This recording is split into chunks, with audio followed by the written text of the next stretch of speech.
Okay, good morning. Neil here of the Off Lit Radio Show and my series Who's Who in Santa Cruz with Mr. Who's Who in Santa Cruz, Mr. Doug Erickson in the house this morning here at this beautiful restaurant down in a Jack O'Neill restaurant out by the Santa Cruz Wharf. Mr. Erickson, it's good to see you, my friend. Good to see you, Neil. How you doing? I didn't know Excellent. you were, let me just go back way back. You talked about you being part of a windsurfing company. Oh boy. How many moons ago was that? Decades ago, when I graduated from UC Santa Cruz, Yeah. I didn't know what the hell to do.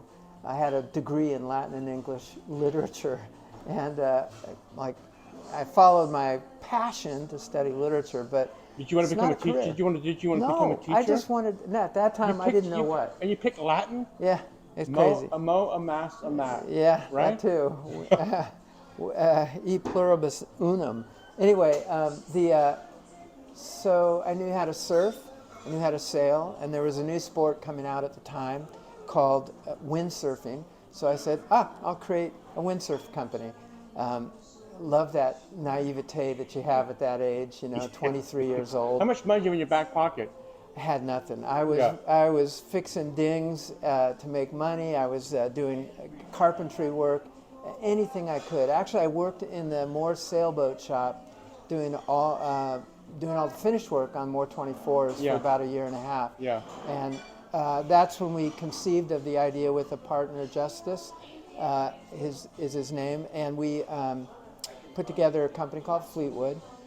Initially, we were creating wood veneer windsurf boards, and we found out that people didn't want to spend that kind of money on them back then. They want, Were they too heavy?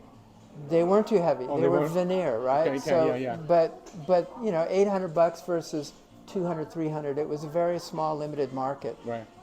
Meanwhile, we You started. still have one of those boards around? Yeah, I do. You know? And a legacy board. Yeah. But the main thing we found out is that people started looking at the hardware we were building, booms, universals, and things like that, and saying, "Oh my God, that's great. Can I have some of those?" Yeah. So you had something. You could sell something at least. we started building and selling that, and we completely broke open the market there because we use real basic innovation. If you have a downhaul, why not have 2-to-1, 4-to-1, 6-to-1 purchase on it instead of just trying to pull on it? So basic sailing innovation, I guess, and we created the first adjustable mast tracks, and because you used to have to screw it into the board, but we made it completely adjustable. We did first aluminum booms. We did the first booms that had the right shape for a sail. Yeah. They were called RAF back then. And one of the things that I like to tell entrepreneurs to think about is to be willing to pivot, but also to have an open mind. We built these new booms towards the end of the season that were just astoundingly good. And we went to the company in San Jose that does the anodizing. And we said, let's anodize these black. We have 600 pairs, and it's the end of the season. We got to get these out fast. And the guy said, we're out of black. And we go, oh my God, well, can you get it from somewhere? All of the U.S. is out right now. All of it. Wow. And we're freaking out. My partner's going, we're dead, And I said, well, wait a minute, what other colors do you have? He says, we have yellow, orange, green, blue, pink, And I said, well, let's try blue. And my partner, Justice, said, Doug, booms are black. We can't go blue. I said, what do we have to lose? Nothing. Let's try it. That was our breakthrough moment. Because when we shipped blue booms, none of them came back. Yeah. And there were something like 12 windsurf magazines at the time. And even though we had pros using our booms and universals, you couldn't distinguish one brand from the other. All those booms were black. Yeah. Suddenly, blue booms appeared in the color print. Wow. And that was like a hockey stick because people were saying, those are Fleetwood. Yeah. We know about those. Yeah. We actually changed the name temporarily to Surf Tech. That Yeah. was the hardware that we were selling. And people said, no, people know Fleetwood, so brand it back. We later licensed that name, Surf Tech, to Randy French. Yeah. And that story we all know. That's where it started. And when did you switch from, when did you decide that, or how did you decide, and why did you decide to go from surf, sport, the ocean, into tech? Yeah, so I was 4 or 5 years into Fleetwood, and I was using a Mac at the time for everything to get things done, little 512, and I started following Steve Jobs' career, and I said, I want to follow in his footsteps. He's doing the cool stuff. So I sold off Fleetwood, Surf Tech, and went into tech. I never worked for Steve Jobs. I worked for John Scully in 2 different companies. He was a fantastic mentor, as was David Hancock and others there. Yeah. Fantastic company. I was. Was that Apple? They were at Apple. Okay.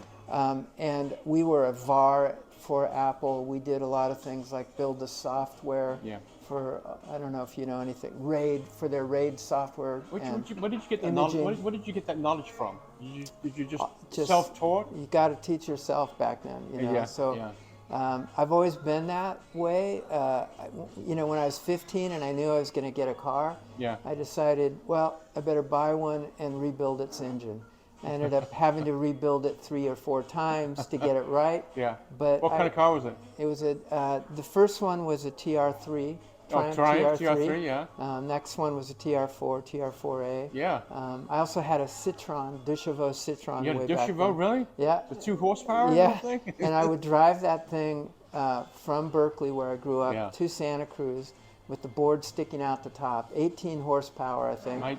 Barely made it over 17 each time. Yeah. But I grew up with Citroens. My dad always had Citroens, and they just, with a hydraulic suspension. Yeah. I was a kid that threw up every time I got in that damn car, because of course it was like, you know, it was just that hydraulic suspension that had would just make you sick. Well, this De Chevaux has that kind of can opener convertible, right? So that's how you get the board in. Yeah, they're great.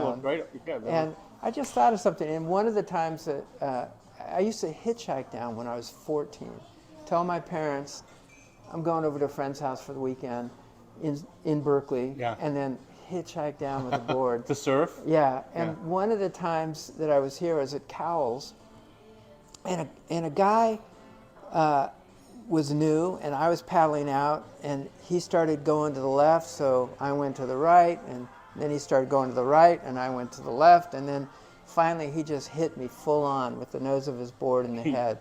Some very generous person saw me floating in the water, knocked me out. You were cold, knocked out cold? Yeah. Oh. Picked me up. Yeah. Carried me up. Back then there were no stairs. You had to climb the rocks and the cliffs to get back up to the road.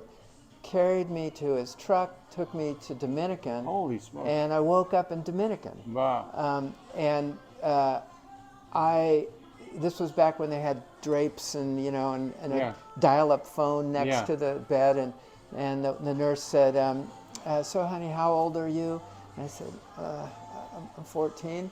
and they said, well, we have to call your parents. I go, please.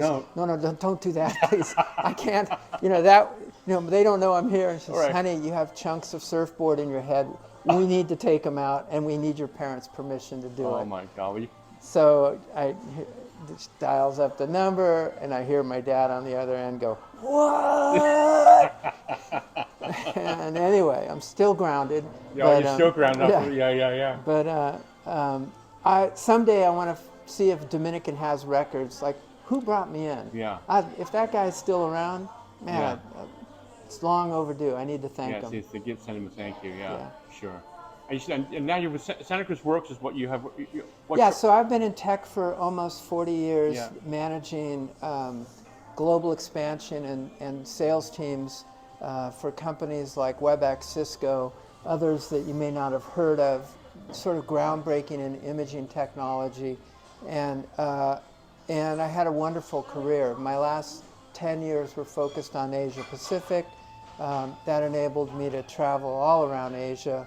and live even in Sydney for 6 months, bring my family there, and really enjoy that region. I retired from that about 4 years ago, and in parallel, over the last 15 years, I created Santa Cruz Works. Which is what? What do you call it? What type of company is Santa Cruz? Yeah, It seems like it's got a lot of fingers and a lot of different things. it's a 501c6. That's Yeah. the legal term. It's a nonprofit, and it's a organization that's designed to help grow and sustain the tech ecosystem, the entrepreneurial ecosystem in our counties. Yeah. So initially, it was just a way for me to meet other tech professionals, and I would bribe them to come to my monthly events with pizza and beer, free pizza and beer. You know, who wouldn't say no? Yeah, you can. But eventually now it's over 14,000 members.